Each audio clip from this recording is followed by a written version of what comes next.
કાળી ચૌદસના દિવસે ચોર્યાસી ખાતાના દેવને શું નિવેદ કરવું? મસાણી મેલડી માને કઈ વસ્તુ ચઢાવવી જોઈએ? ઘણા લોકો આ દિવસે પૂજા તો કરે છે, પણ સાચું નિવેદ શું કરવું તે ખબર નથી હોતી.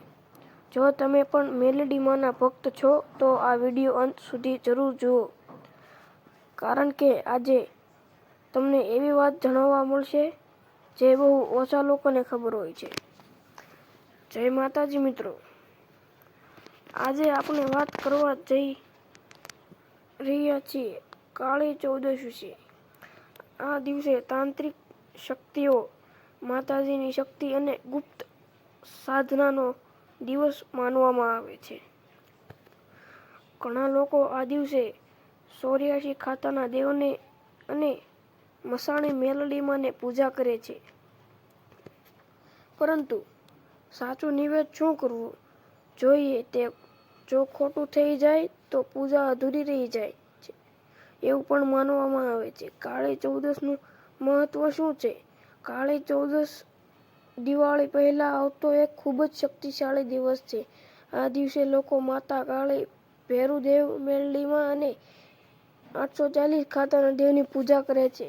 એવું માનવામાં આવે છે આ દિવસે કરેલી પૂજાથી નકારાત્મક શક્તિ દૂર થાય છે, દુઃખ અને બાધા દૂર થાય છે, ઘરમાં સુખ શાંતિ વધે છે અને માતાજીની કૃપા મળે છે. તેથી ઘણા લોકો આ દિવસે ખાસ કરીને રાત્રે પૂજા અને દીવો કરે છે.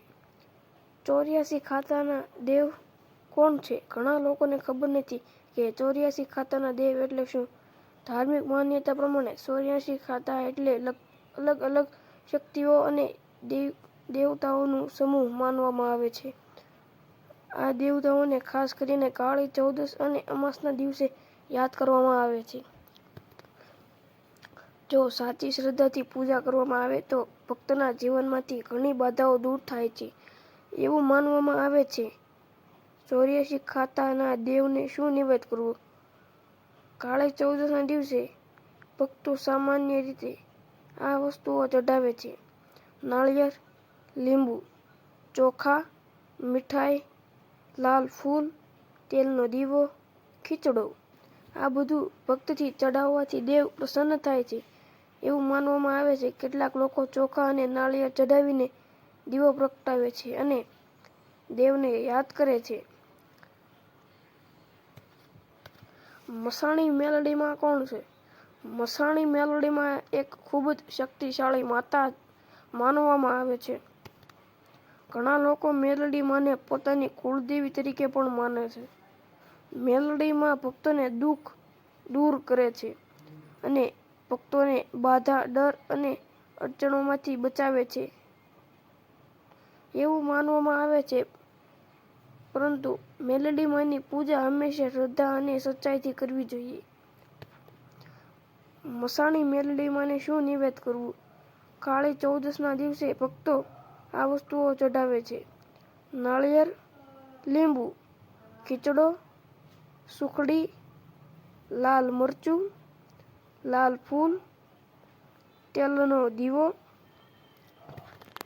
કેટલાક ભક્તો માતાજીના નામે ખીચડો બનાવીને ભોગ ચઢાવે છે. એવું માનવામાં આવે છે કે આ દિવસે કરેલો ભોગ માતાજી સુધી પહોંચે છે. કાળી ચૌદશના દિવસે આ ભૂલ ક્યારેય ન કરવી. ઘણા લોકો અજાણતા કેટલીક ભૂલ કરી દે છે. માતાજીનું નામ લઈને મજાક ન કરવી, પૂજા કરતી વખતે ગુસ્સો ન કરવો, ખોટી વાતો બોલવી નહીં, અશુદ્ધ મનથી પૂજા ન કરવી. જો તમે શ્રદ્ધાથી પૂજા કરો તો માતાજી જરૂર કૃપા કરે છે, એવું માનવામાં આવે છે. કાળી ચૌદશના દિવસે આ ઉપાય કરશો તો ફાયદો મળે છે. સાંજે માતાજીના નામે દીવો પ્રગટાવો, જય મેલડી માનો જાપ કરો, માતાજીને લાલ ફૂલ ચઢાવો, ભોગ ચઢાવીને પ્રાર્થના કરો. એવું માનવામાં આવે છે કે આ કરવાથી ઘરના દુઃખ દૂર થાય છે, બાધા દૂર થાય છે અને માતાજી ભક્ત પર કૃપા કરે છે.